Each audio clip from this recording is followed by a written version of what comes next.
आइए दोस्तों, आज 20 दिसंबर 2023 के जितने भी करंट अफेयर्स हैं उन सबको देखते हैं। अंडर 19 एशिया कप 2023 का खिताब अभी बांग्लादेश ने यूएई को हराकर जीता है। तो अंडर 19 एशिया कप 2023 का खिताब किसने जीता? बांग्लादेश। बाराकूडा, ये क्या है? ये बाराकूडा जो है ये हमारे देश की सबसे तेज सोलर से चलने वाली इलेक्ट्रिक बोट है। मतलब सबसे तेज चलने वाली इलेक्ट्रिक बोट जो सोलर ऊर्जा से संचालित होती है, इसका नाम है बाराकूडा, जो हाल ही में केंद्र सरकार द्वारा केरल में लॉन्च किया गया है।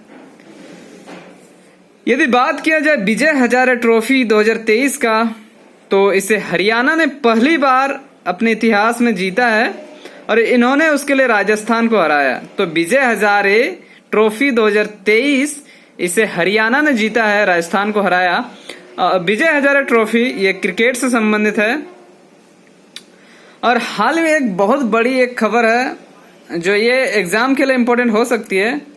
यह UNIDROIT, ये जो है international institute for the unification of private law, इसकी जो एक गवर्निंग काउंसिल है, इसके लिए एक भारतीय का चयन हुआ है जिनका नाम है उमा शेखर। ये जो सुश्री उमा शेखर है, इन्होंने बहुत ही कम उम्र में विश्व के इतनी बड़ी एक मंच पे अपना स्थान बनाने में काबिल रही, जो एक बहुत ही बड़ी गर्व की बात है हमारे देश के लोगों के लिए। जो UNIDROIT में गवर्निंग काउंसिल के लिए चयन हुआ है उमा शेखर का।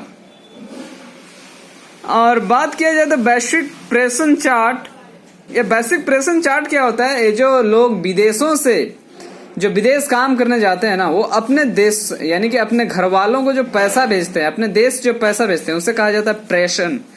तो इसमें जो है सबसे ज्यादा जानते हैं कि भारतीय अपने घर वालों को, माँ बाप को भूले बिना कैसे रह सकते हैं, माँ बाप को कैसे भूल सकते हैं।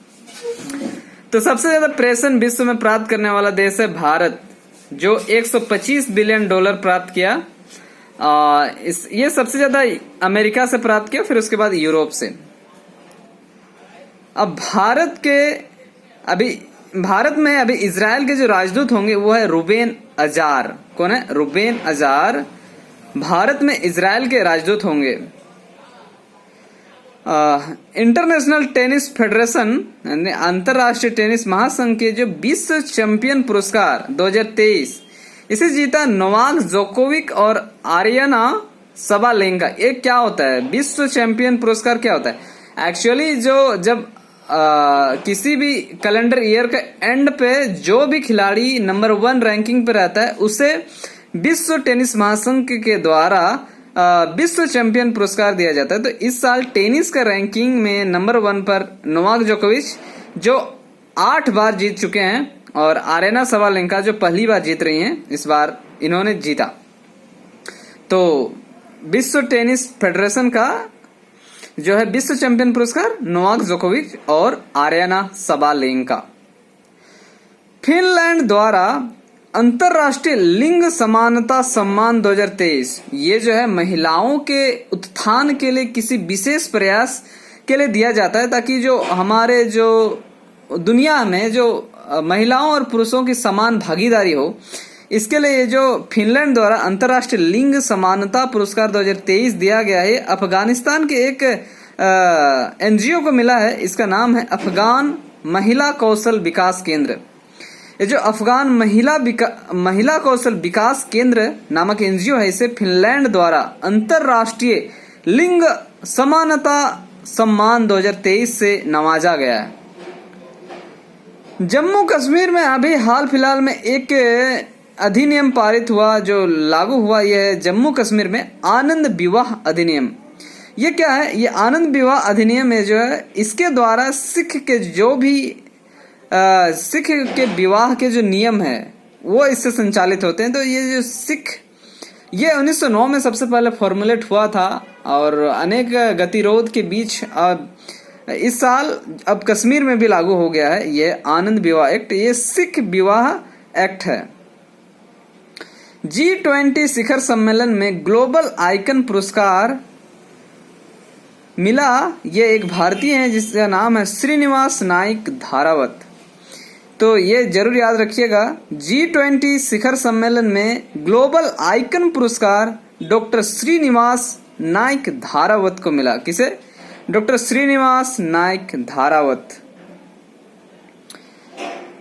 डाकघर विधेयक जो सबसे पहली बार 1898 में आया था, उसमें संशोधन करने के लिए अब एक बिल लोकसभा में पेश किया गया है। ये डाकघर विधेयक 2023 है। ये 125 साल बाद इसमें परिवर्तन के लिए पेश किया गया है। अब खेलो इंडिया पैरा गेम्स अभी हाल फिलहाल में दिल्ली में संपन्न हुआ। ये खेलो इंडिया पैरा गेम्स का पहला संस्करण था। ये दिल्ली में आयोजित हुआ और इसमें पहला स्थान हरियाणा ने प्राप्त किया, जिन्होंने 40 गोल्ड, 39 सिल्वर और 26 ब्रॉन्ज सहित 105 मेडल प्राप्त किए और टैली में पहला स्थान प्राप्त किया। तो इसमें दूसरा स्थान मिला यूपी को और तीसरा स्थान तमिलनाडु। तो खेलो इंडिया पैरा गेम्स जो दिल्ली में आयोजित हुआ, इसमें पहला स्थान हरियाणा, फिर दूसरा स्थान उत्तर प्रदेश और तीसरा स्थान तमिलनाडु।